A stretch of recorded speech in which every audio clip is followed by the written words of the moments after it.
Well, let's get into unboxing and initial impressions.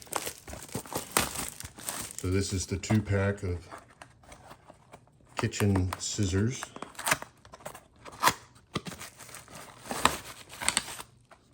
The first one, wow.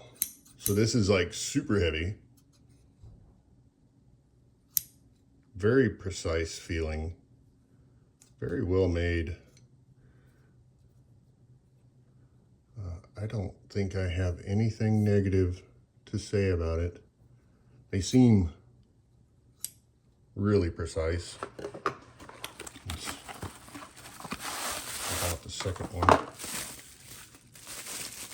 And I guess the way I took it out, it comes with this cover on it, which is just for transportation. Oh, and then it's got the little tip cover on this one. It has a little bit of like dust on it, but that'll wash off obviously. And again, very sharp, very precise. We'll just go for some giggles here. Ooh, that was sharp.